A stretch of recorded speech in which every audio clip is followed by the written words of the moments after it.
So 2.5 ವರ್ಷಕ್ಕೆ ಹೊಂಬಾಳೆ ಬಂದಿದೆ. ಕೆಲವರಿಗೆ ಹೊಂಬಾಳೆ ಬರೋದೇ 5 ವರ್ಷ ಆಗುತ್ತೆ, ಯಾಕಂದರೆ ಅವರು ಬಾಳೆ ಏನೇನೋ ಮಿಕ್ಸ್ ಮಾಡ್ತಾರಲ್ಲ, ಸೊ ಅವಾಗ ಏನಾಗುತ್ತೆ ಜಲ್ದಿ ಡೆವಲಪ್ಮೆಂಟ್ ಆಗಲ್ಲ. ಈಗ ಈ ಕಡೆ ಒಂದು ತೋಟ ಇದೆ ನೋಡಿ ಪ್ರವೀಣ್ ಅವರು, ಸೊ ಅದರಲ್ಲಿ ಬಾಳೆ ಹಾಕಿದ್ರು. ಸೊ ಅದು ಏನಾಯ್ತು, ಸ್ಟೆಮ್ ಕೂಡ ತೆಳ್ಳಗಿದೆ, ನೋಡಕ್ಕೆ ಹಸುರು ಇರುತ್ತೆ ನಿಮಗೆ, ಬಟ್ ಬೆಳವಣಿಗೆ ಜಲ್ದಿ ಬರಲ್ಲ, ಲೇಟ್ ಆಗುತ್ತೆ. 5 ಎಕರೆ. ದಿನ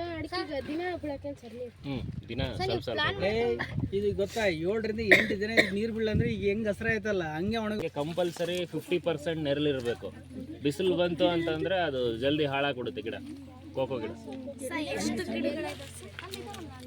ಅಡಿಕೆ ಬಂದ್ಬಿಟ್ಟು 2,500 ಇದಾವೆ, ತೆಂಗು ಒಂದು 100 ಇದಾವೆ, ಕೋಕೋ ಗಿಡ 700 ಇದಾವೆ. ಆಮೇಲೆ ಇದು ತೆಂಗಿಗೆ ಇದನ್ನ ಹಾಕಿರ, ಗಂಧದ ಗಿಡ ಹಾಕಿರ ಸ್ವಲ್ಪ? ಇಲ್ಲ ಗಂಧ ಒಂದು ಹಾಕಿಲ್ಲ, ನಾವು ಸುಮ್ಮನೆ ಕಷ್ಟಪಟ್ಟು ನಾವು ಹಾಕಿ ಆಮೇಲೆ ಸುಮ್ಮನೆ ಯಾರು ಬೇರೆ ಪಾಲ್ ಮಾಡೋದಂತ. ಮಾವು ಒಂದು 10 ಇದಾವೆ, ಹಲಸು ಒಂದು 10 ಇದಾವೆ. ಆಮೇಲೆ ಇದು ಮೇರೆ ಮೇಲೆ ಆರಾಮ್ ಹಾಕ್ಬೋದಿತ್ತಂತೆ, ಬೇರೆ ಖಾಲಿ ಇತ್ತಲ್ಲಣ್ಣ, ಉಳಿಯಲ್ಲ ಅಂತ. ಆಮೇಲೆ ಅಲ್ಲ ಗಂಧಕ್ಕೆ ಒಳ್ಳೆ ರೇಟ್ ಇದೆಯಲ್ಲ ಅಣ್ಣ? ಗಂಧಕ್ಕೆ ರೇಟ್ ಇದೆ, ಅವು ಒಂದು 10 ಇದಾವೆ.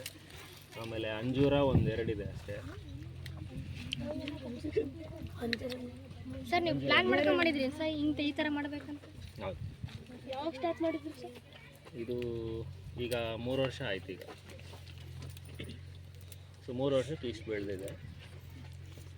ಇನ್ನು ನಮಗೆ 2 ವರ್ಷ ಬೇಕು ಇದರಲ್ಲಿ ಬೆಳೆ ಬರಬೇಕಂತ. ಮಿನಿಮಮ್ 5 ವರ್ಷ ಬೇಕೇ ಬೇಕು. ಅಡಿಕೆ ಆದರೂ ಅಷ್ಟೇ, ತೆಂಗಾದ್ರೂ ಅಷ್ಟೇ 5 ವರ್ಷ ಬೇಕು ಮಿನಿಮಮ್. ಸೊ ಬೇರೆ ಬೆಳೆನೂ ಬೆಳ್ಕೊಬೋದು, ನಮಗೆ ದಿನನಿತ್ಯ ತರಕಾರಿಗಳು ಏನೇನು ಬೇಕು, ಮನೆಗೆ ಏನು ಬೇಕು ಬೆಳ್ಕೊಬೋದು. ನಮಗೆ ಎಷ್ಟು ಬೇಕೋ ಅಷ್ಟು ಹಾಕ್ಕೊಂಡಿದ್ದೀವಿ. ಅಲ್ಲಿ ಮುಂದೆ ನೋಡಿದರೆ ನಿಮಗೆ ಗೊತ್ತಾಗುತ್ತೆ, ಮೆಣಸಿನ್ಕಾಯಿ ಇರ್ಬೋದು, ಟೊಮೊಟೊ ಇರ್ಬೋದು, ಸೊಪ್ಪು ಇರ್ಬೋದು, ನುಗ್ಗೆ ಇರ್ಬೋದು. ಸೊ ಎಷ್ಟೆಷ್ಟು ಬೇಕೋ ಅಷ್ಟು ನಮಗೆ ಅವಶ್ಯಕತೆ ಇದ್ದಷ್ಟು ಹಾಕ್ಕೊಂಡಿದ್ದೀವಿ. ಸೊ ಬೇರೆ ಕಡೆ ಎಲ್ಲ ಖಾಲಿ ಬಿಟ್ಟಿದ್ದೀವಿ.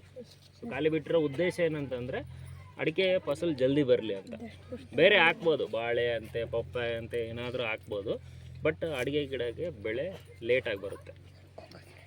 ಸರ್ ಮಿನಿಮಮ್ ಅಂದರೆ ಎಷ್ಟು ಬರೋದೆ ಸರ್? 3 ಇದಾವೆ ಈ ತೋಟದಲ್ಲಿ, 3 ಇದಾವೆ. 3 ಸೊ 3 ಕರೆಂಟಿಂದ ವರ್ಕ್ ಆಗುತ್ತೆ. ಒಂದು ಬೋರ್ಗೆ ಸೋಲಾರ್ ಕನೆಕ್ಷನ್ ಕೊಟ್ಟಿದ್ದೀವಿ. ಸೊ ಸೋಲಾರ್ ಇರೋದ್ರಿಂದ ಕರೆಂಟ್ ಹೋದಾಗ ಕೂಡ ಅದರಲ್ಲಿ ಕಂಟಿನ್ಯೂಸ್ ನೀರು ಬರುತ್ತೆ 24 ತಾಸು. ಸೊ ಸೋಲಾರ್ ಪ್ಯಾನಲ್ ಬಂದ್ಬಿಟ್ಟು ಈ ನಮ್ಮ ಈ ದನಕಟ್ಟ ಮನೆ ಇದೆಯಲ್ಲ, ಆ ಶೀಟ್ ಮೇಲೆ ಸೋಲಾರ್ ಪ್ಯಾನಲ್ಸ್ ಇದ್ದಾವೆ.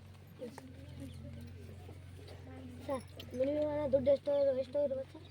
ದುಡ್ಡು ಅದು ಲೆಕ್ಕ ಹಿಡ್ದಿಲ್ಲ, ತುಂಬ ಖರ್ಚಾಗಿದೆ ಅಷ್ಟೇ. ಕನಿಷ್ಠ ಅಂದ್ರೆ ಒಂದು ನನ್ನ ಅಂದಾಜಿನ ಪ್ರಕಾರ ಒಂದು 75 ಲಕ್ಷದ ಮೇಲೆ ಖರ್ಚು ಮಾಡಿದ್ದಾರೆ.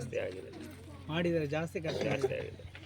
ಕೋಟಿ ಅಂದ್ರೂ ಏನು ತಪ್ಪಿಲ್ಲ, ಆಗಿದೆ. ಅಲ್ಲ ಕನಿಷ್ಠ, ಅದು ನಾನು ಹೇಳ್ತಾ ಇರೋದು, ನಾನು ಗರಿಷ್ಠ ಹೇಳಿಲ್ಲ, ಬರೀ ಕನಿಷ್ಠ ಹೇಳಿದಷ್ಟು. ಇಷ್ಟು ಮಾಡೋಕ್ಕಂದ್ರೆ ಅಷ್ಟು ಬೇಕು.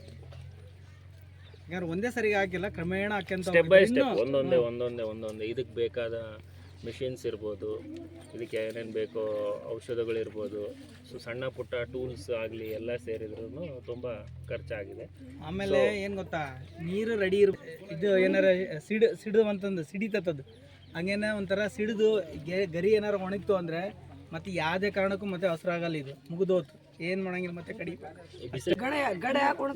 ನೀರಿಲ್ದೇ ಒಣಗೋದು. ನೀರಿಲ್ಲ ಅಂದ್ರೆ ಇದು ಅಷ್ಟು ತುಂಬ ಗಿಡ ಹಾಕಿದ್ದಾರೆ, ಬೋರ್ ಇದೆ ಅಂತಲೂ ಹಾಕಿದ್ದಾರೆ. ಸೊ ಈಗ ಬಿಸಿಲುಗಾಲದಾಗ ಏನಾಗುತ್ತೆ ಅಂತಂದರೆ ನೀರು ತುಂಬ ಕಡೆ ಫೇಲ್ ಆಗುತ್ತೆ.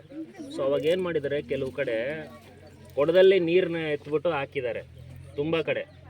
ಸೊ ಈ ಗಿಡ ನೀರಿಲ್ಲ ಅಂತಂದರೆ ಜಲ್ದಿ ಬದುಕಲ್ಲ, ಬೇರೆ ಬೇರೆ ಥರ ರೋಗಗಳು ಬರುತ್ತೆ, ಜಲ್ದಿ ಗಿಡ ಸಾಯುತ್ತೆ. ಸೊ ಅಡಿಕೆ ಗಿಡ ಹಾಕಿದವರು ತುಂಬ ಸೂಕ್ಷ್ಮವಾಗಿ ಬೋರ್ ಹಾಕ್ಲಿಲ್ಲ ಅಂದ್ರೆ ಆರಾಮ್ ಟ್ಯಾಂಕಲ್ಲಿ